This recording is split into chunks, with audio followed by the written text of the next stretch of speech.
Vote की जो तेज हो रही है, वो भी बताने की जरूरत थी इनको कि इनके 20 साल के सरकार में फोटो ने ये टिप्पणी की।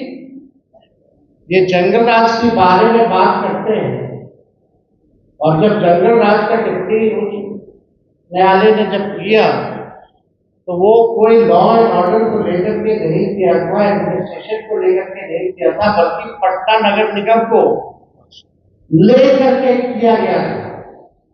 और उस समय जब राबड़ी जी मुख्यमंत्री थे तो जो नगर निगम जो था वो बीजेपी के नेतृत्व में था। देश के गृह मंत्री अमित शाह आते हैं बिहार, लेकिन बिहार के बारे में कुछ पढ़ लिख कर नहीं आते हैं। बिहार में क्या उन्होंने दिया है अब तक, कितने पैसे दिए, कितने कर कारखाने दिए, और जो बातें कह रहे हैं कि बिहार में हमने इतना पैसा दिया है, तो ये अमित शाह को बताना चाहिए। और देश के गृह मंत्री हैं, उनको इतना भी जानकारी नहीं है कि लालू प्रसाद यादव के भाई कब विधायक बने, उनकी भाभी कब विधायक बनी। तो अमित शाह अगर बिहार आते हैं तो उनका वेलकम है, लेकिन पढ़ लिख कर आना चाहिए अमित शाह को। अगर छेड़ेंगे तो छोड़ेंगे नहीं। सीधा चेतावनी तेजस्वी ने भी दिया है, कहा है कि आप हो सकते हैं देश के गृह मंत्री, लेकिन हम भी आपको छोड़ेंगे नहीं। किस प्रकार से तेजस्वी यादव ने कहा है, सुनिए इस पूरे बयान को। तेज हो रही है, वो भी बताने की जरूरत थी इनको कि इनके 20 साल के सरकार में फोटो ने ये टिप्पणी की। ये जंगल राज के बारे में बात करते हैं, और जब जंगल राज का टिप्पणी न्यायालय ने जब किया तो वो कोई लॉ एंड ऑर्डर को लेकर के नहीं किया था, एडमिनिस्ट्रेशन को लेकर के नहीं किया था, बल्कि पटना नगर निगम को लेकर के किया गया था। और उस समय जब राबड़ी जी मुख्यमंत्री थे तो जो नगर निगम जो था वो बीजेपी के नेतृत्व में था। तो अगर ये लोग बात करते हैं तो तथ्यों पे जो है इन लोगों को बात करनी चाहिए। वो जंगल राज भी बीजेपी नेतृत्व का ही टिप्पणी था, ये उनको बताने की जरूरत है। सुप्रीम कोर्ट ने क्या क्या कहा, लेकिन यहाँ आए तो ये भी उन्होंने नहीं बताया कि अनुसूचित जाति जनजाति आयोग के अनुसार बिहार में दलित पिछड़ों पर सबसे अधिक अत्याचार जो है हुआ है। ये क्यों नहीं उन्होंने बताया? अमित शाह जी को बताना चाहिए था कि हमारी सरकार 17 महीने रही, 65% जो हम लोगों ने आरक्षण बढ़ाया, उस 65% आरक्षण को आपने अनुसूची 9 में क्यों नहीं डाला? इस पे भी उनको बताना चाहिए, या उनकी मंशा है या नहीं। और आप बताइए, जब एनडीए की सरकार थी तो बिहार और झारखंड में बंटवारा हुआ था, तो उस समय डील तय हुआ था, अटल जी प्रधानमंत्री थे कि बिहार को 1,79,000 करोड़ का पैकेज जो है दिया जाएगा। अब तक 11 साल उनका, 4 साल उस समय उनका, अब तक इनके राज्य में क्यों नहीं मिला? और जब यूपीए की सरकार बनी तो 1,94,000 करोड़ का विशेष पैकेज लालू जी और यूपीए 1 के समय बिहार को मिला। 1,94,000 करोड़ रुपए उस समय लालू जी बिहार को देने का काम। कोसी में बाढ़ आया तो 1,000 करोड़ का पैकेज दिया गया। अभी जो बाढ़ आया बताओ कितना सर्वेक्षण की गया, ये बताना चाहिए। और उस समय ग्रामीण विकास मंत्री रघुवंश जी थे, सब लोगों को पता है। प्रधानमंत्री सड़क योजना के तहत 1,00,000 किलोमीटर से भी अधिक ग्रामीण सड़कों का निर्माण उस समय यूपीए के समय करवाया गया था। ये काम के बारे में पूछते कि आई गांधी मैदान या कहीं भी निपटा दीजिए, लालू जी को छोड़िए ना, तेजस्वी को बुला लीजिए, सारा हिसाब कर देगा।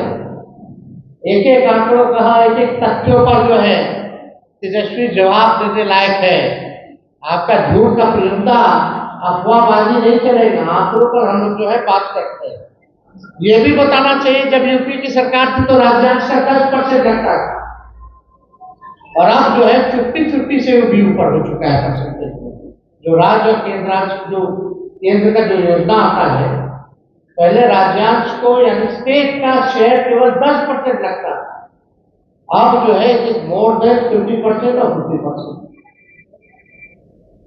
ये क्यों बताते हैं, ये किसके समय में बढ़ा, ये सारा चीजें जो है उनको तो बताने की जरूरत थी। और क्या कह रहे हैं कि बाढ़ नियंत्रण के लिए सरकार जो है काम करेगी। 20 साल से क्या कर रही है, कहां गए थे? हमारा कुछ सवाल है जिसका जवाब मुझे पता है। एएनएम हो, जेएनएम हो, जितने हर विभाग में जितने रिक्त पद थे उनको भरने की कवायद उस समय शुरू की गई, और आप लोगों ने क्या किया? बिहार का टूरिज्म को लेकर के जापान तक हम लोग गए,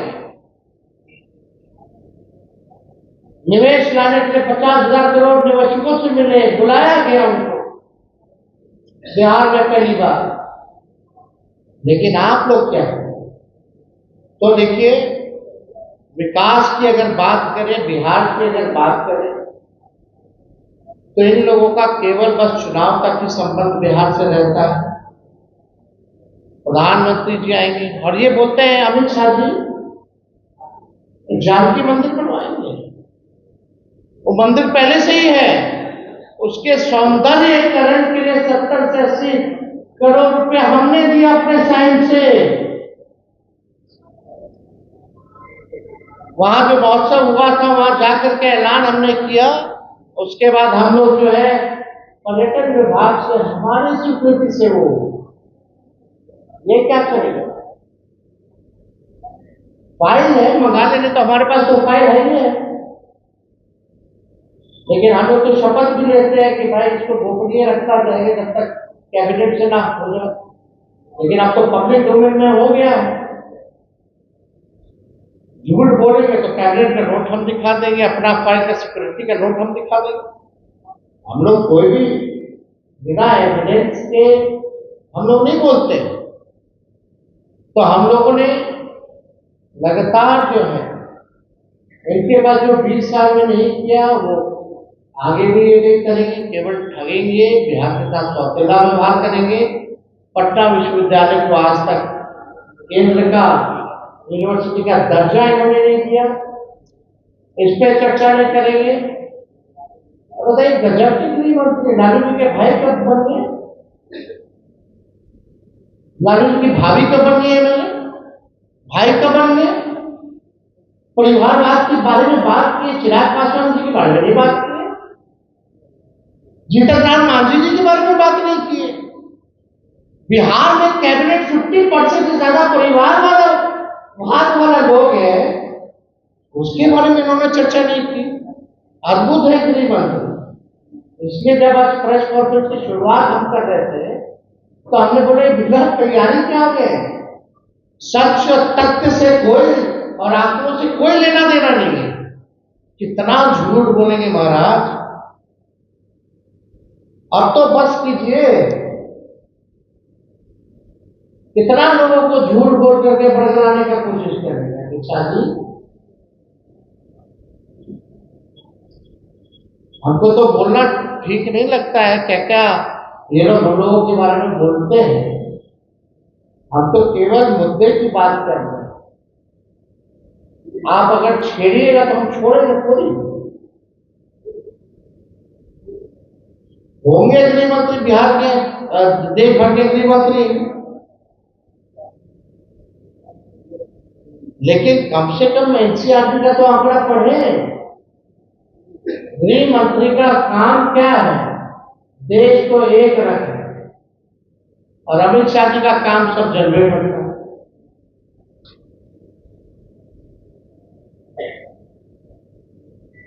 किस मानसिकता के व्यक्ति हैं, किस विचारधारा के हैं।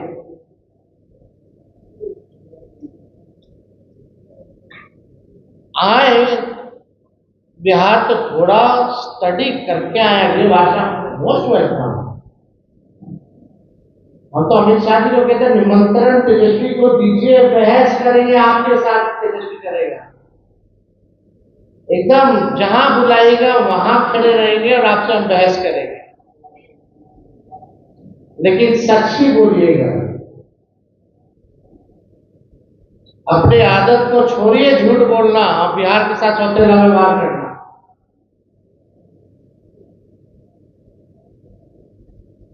हर बार लालू जी लालू जी लालू जी। लालू जी ने कारखाना दिया रेलवे का चार्ज, आज देश भर में अगर ट्रेन दौड़ रहा तो पहिया यही बनता। एक को बार बोले क्या हुआ अमित शाह जी, और उसके जरिए कितना लोगों को नौकरी मिला, रोजगार मिला। 90,000 करोड़ का लालू जी ने मुनाफा दिया।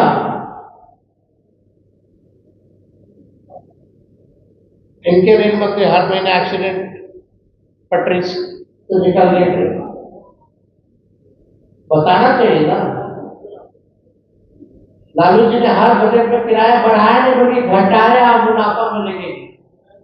एनसीआर, हार्वर्ड, IIM, अहमदाबाद, हर जगह उन्होंने लेक्चर दिया।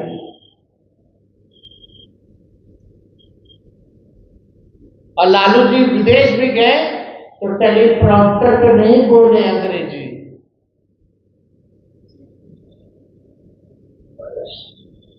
वो भी देख लीजिएगा, क्या तुलना ही लोग करेंगे। तो अगर कोई आप लोगों का सवाल है इस विषय पर, एक भी बताएं कि 11 साल के मोदी जी के राज में गुजरात को कितना मिला और बिहार को कितना मिला।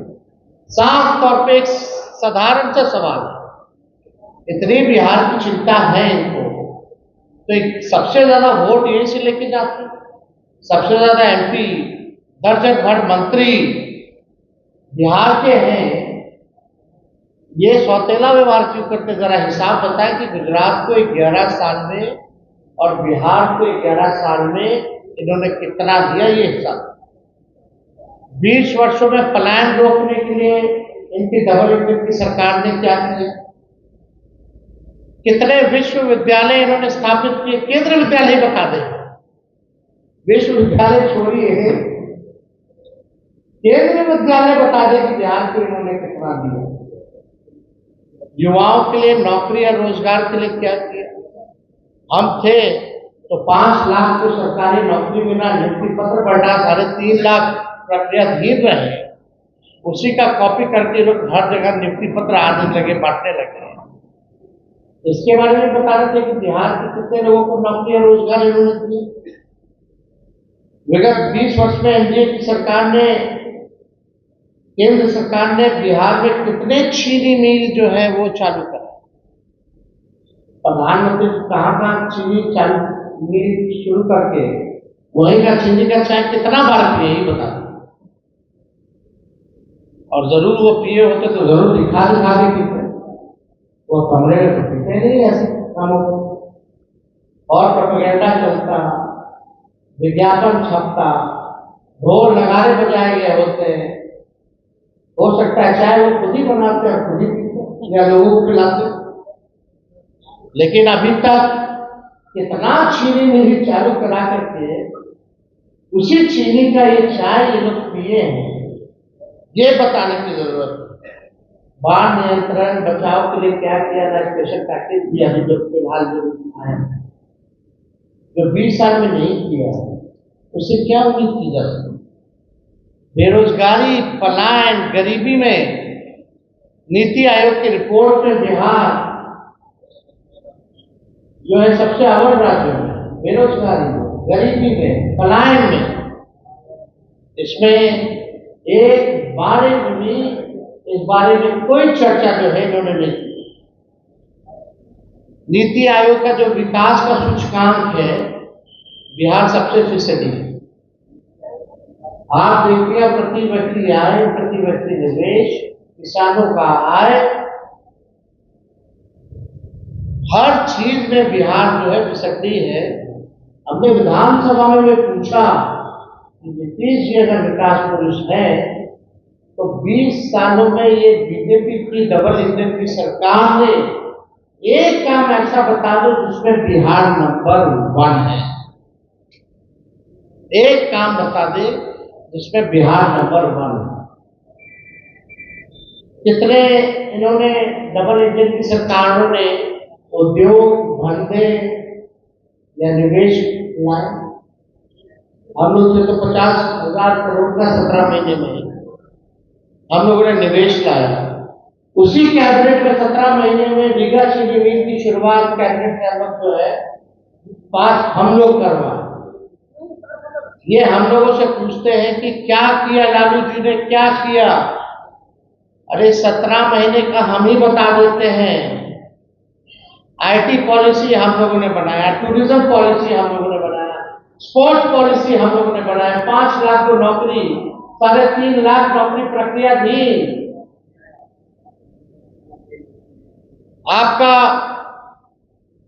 नियोजित शिक्षकों को 4.5 लाख सरकारी कर्मी का दर्जा, 20 शहरों में एसपीपी, 4 जगह मेडिकल कॉलेज हम लोगों ने कराने का काम किया। इंजीनियरिंग कॉलेज तो हम अपने विधानसभा बिदुपुर भी लेके गए। महुआ में मेडिकल कॉलेज हो, गोपालगंज में मेडिकल कॉलेज हो, समस्तीपुर का हो, ये सहरसा का जो हम लोगों ने अनुमति दी। हम लोगों ने मानदेय, चाहे तालीमी मरकज हो, विकास मित्र हो, टोला सेवक हो, शिक्षा मित्र हो, आंगनबाड़ी हो, इनके मानदेय तो हम लोगों ने दुगना कराया। आरक्षण 65% कराया। आप लोगों ने क्या किया जरा उसका हिसाब दीजिए। हम लोग स्वास्थ्य विभाग में आप जाकर के देखिए छापा मारते थे रात भर कि स्थिति ठीक है कि नहीं है। 200 दवा मुफ्त मिलती थी, 600 बढ़ाया हम लोगों ने, साफ सफाई करवाया हम लोगों ने। क्या स्थिति थी अस्पतालों की? 700 डॉक्टर को पहली बार जो 10 साल से गायब थे, एक साल में कैबिनेट ले जाकर के